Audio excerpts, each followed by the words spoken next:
सर्वसामान्य पद्धतीने आयुष्य कसं जगावं माणसाने, आपल्याला आपलं रिजेक्शन ऍक्सेप्ट करता आलं पाहिजे. हे बघा, वय असतं आणि मी मुलांना म्हणू शकत नाही की तुम्ही प्रेमात पडू नका, बिनधास्त पडा, हेच वय असतं. तुम्हाला झालं असेल, नसेल तर होईल अजून थोड्या दिवसात, सांगता येत नाही. तसे इंट्युशन इधर उधरून मिळत पण असतील तुम्हाला.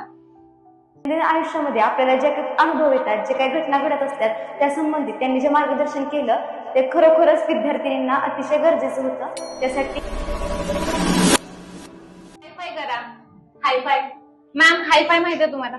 This high five you can do this with your friend. जोरात चला. की सर्वसामान्य पद्धतीने आयुष्य कसं जगावं माणसाने, त्याच्यावर तुम्ही काहीतरी बोला. कारण ह्या गोष्टीवरती कोणीच बोलत नाही की सर्वसामान्यपणे कसं जगायचं. म्हणजे माझ्याकडे स्कूटी आहे बाबा, तर मी स्कूटीनेच येणार, मग मला फोर व्हीलरची गरज नाहीये, हे आपल्याला ओळखणं आपण गरजेचं आहे.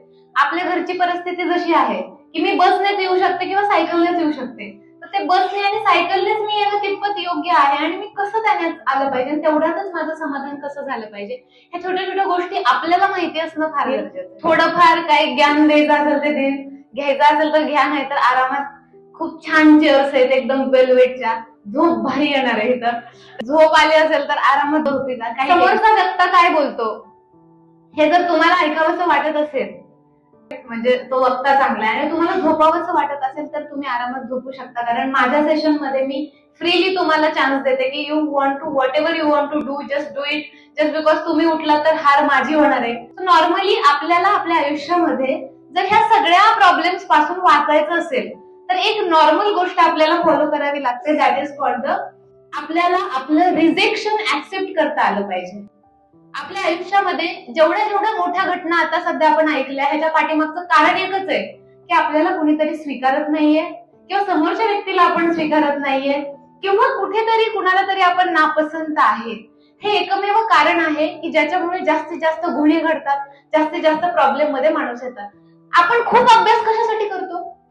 कुणीतरी आपल्याला पसंत करावं म्हणून, की आपल्या शिक्षकांना वाटावं, आपल्या आई बाबांना वाटावं की अरे माझ्या मुलीने असं एकदम भारी मार्क्स मिळवले.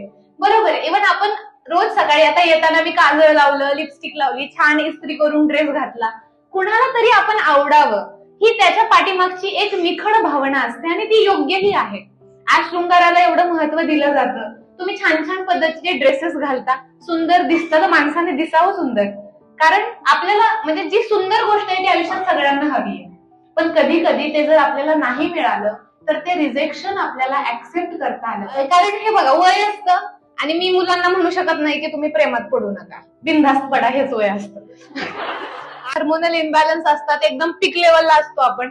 तर ह्या पीक लेवल मध्ये प्रेम होणं साहजिक आहे, होतं. तुम्हाला झालं असेल, नसेल तर होईल अजून थोड्या दिवसात, सांगता येत नाही. तसे इंट्युशन इधर उधरून मिळत पण असतील तुम्हाला.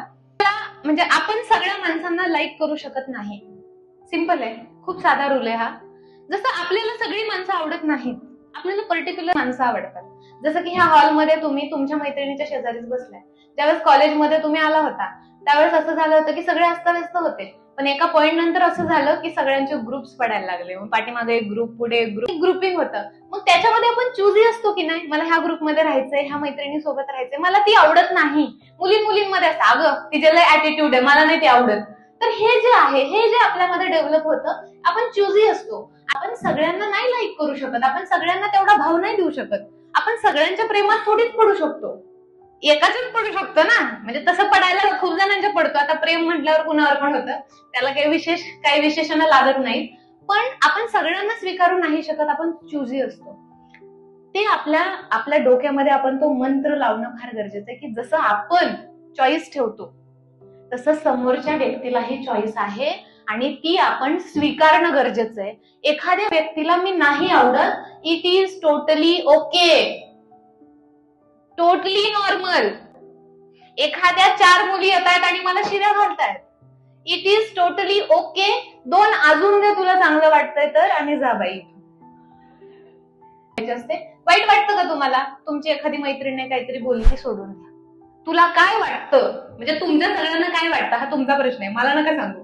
अट्रॅक्शन होणं हे इतकं कॉमन झालंय आता. मग अन्न, वस्त्र, निवारा आणि सेक्स बेसिक गरजा आहेत ज्यावेळेस